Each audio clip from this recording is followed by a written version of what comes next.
Hello. Today we will look at readings of the ordinary 12th Sunday, and this would be about the gospel. The apostles were traveling with Christ over the sea, and suddenly there was a storm, and waves. And great waves, and the apostles were afraid that they would sink, but Jesus was sleeping, and they called him awake, and Jesus asked them, "Why are you afraid? Why are you terrified? Do you not yet have faith?"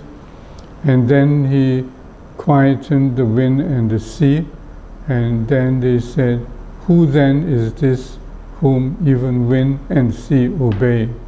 The sea and the wind obeyed Christ. Christ called it to quieten down, and they quietened down. So they were curious how that Jesus had such a power. And who then is this whom even wind and sea obey? Then we come to the first reading from Job.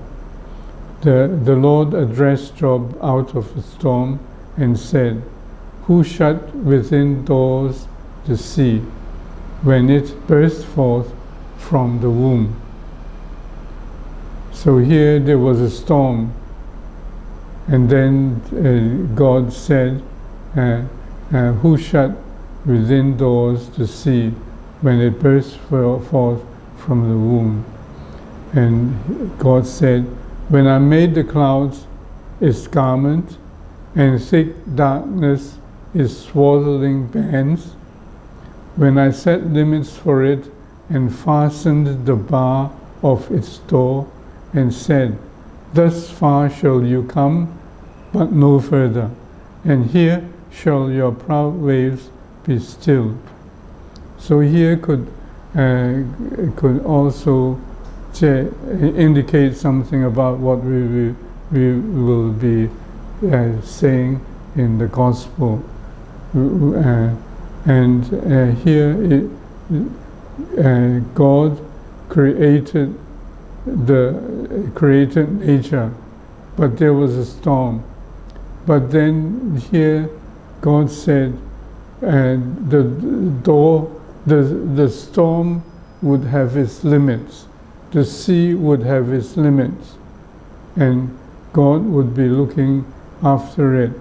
And he set limits for it and fastened the bar of its door. That means the sea could not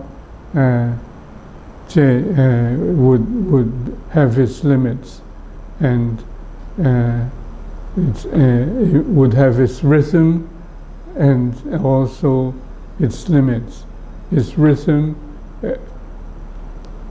and harmony. And so, "Thus far shall you come, but no further, and here shall your proud waves be stilled."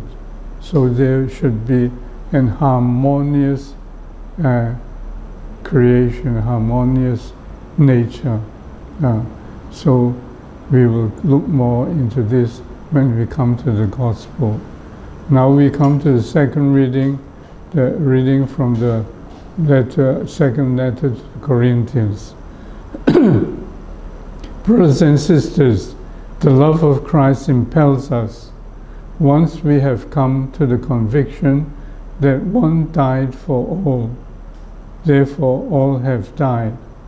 Here the apostle was talking about the love of Christ, and the love of Christ should move us, move us forward. And Christ died, one died for all. Christ died for all of us. So therefore all have died. So we need to die with Christ.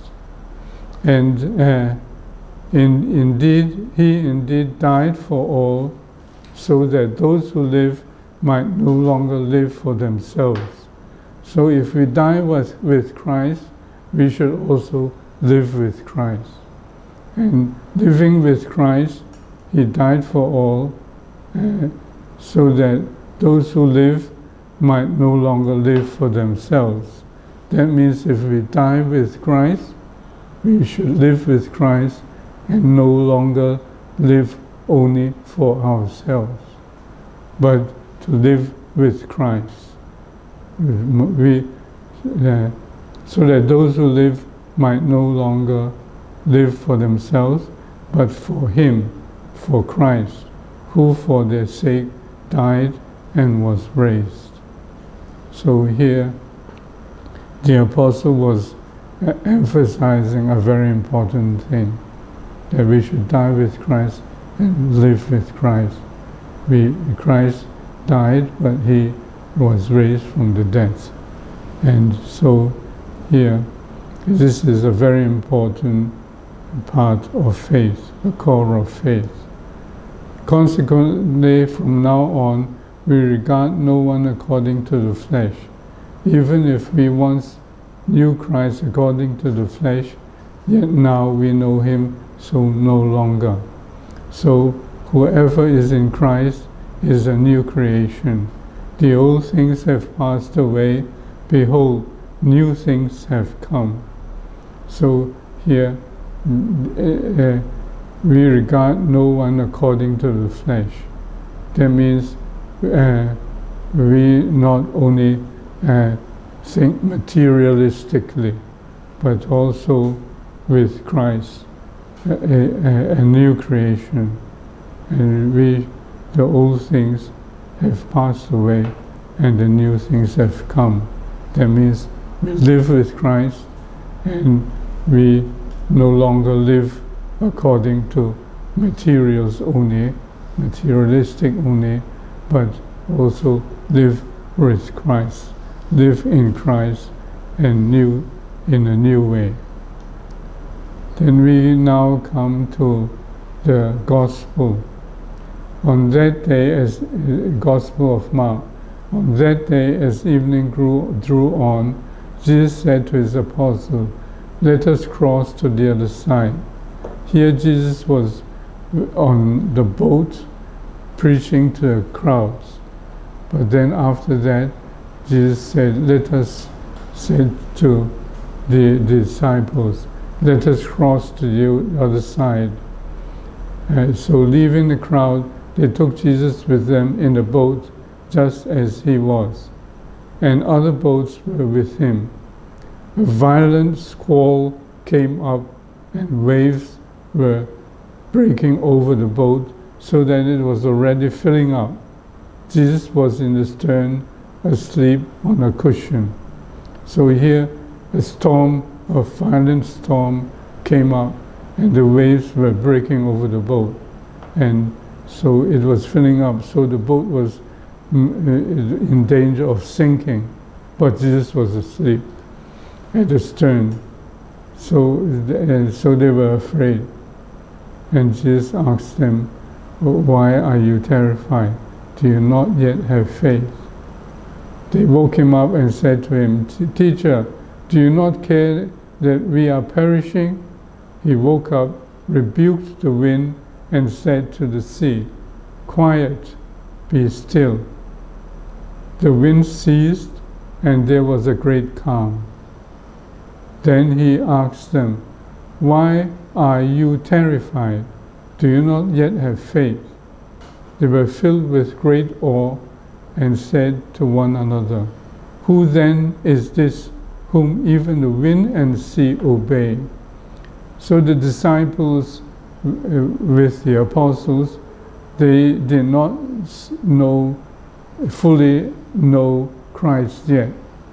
They did not know that He had such power. So He had the power to calm down the storm, the sea and the wind. And so they asked, "Who then is this whom even the sea the wind and sea obey. So here, from the first reading about the storm, and here in the Gospel about the storm, it reminds us about climate change, reminds us that we have disturbed the whole creation, the whole nature, and make it into a mess. And now we have the climate change crisis. So we must look at this. And another thing, another way of talking about the climate change crisis would be called the global warming. That means the globe is getting warmer and warmer, the whole earth getting warmer and warmer. But it would include having floods, great floods, like in China and many places. Also droughts, like in many places also. Heat waves, storms, and lack of food. That means the agriculture was, many kinds of agriculture were destroyed.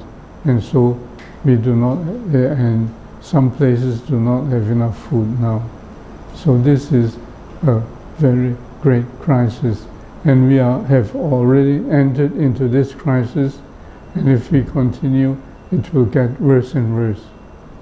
So we must care for the environment, care for the climate, care for all these things, and reset reset the nature. But it is a difficult thing to do, but we still have a little bit of time, but not much time. It will get worse and worse. So we must care for the environment, care for the nature. And here our faith is very important, because our faith teaches us to love of the earth, teaches us to love and care for the earth. And the love of the earth is an essential part of faith. So we must remember this. In the Lord's Prayer, we say, your will be done on earth. That means God's will be done in His whole creation. And God's will would include love, care for the earth, love of the earth. But the Chinese version of the modern translation of the Lord's Prayer had something not so correct. Would be, it said, your will be done among humans. So it has been narrowed down. It must be, your will be done on earth. And so the core and essential part of our faith would be love of the earth.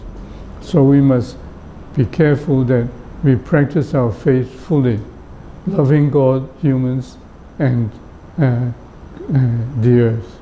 Love God, love humans, love the earth. We must love the earth. If if we are distracted from this, we must do it again. We must love and care for the earth.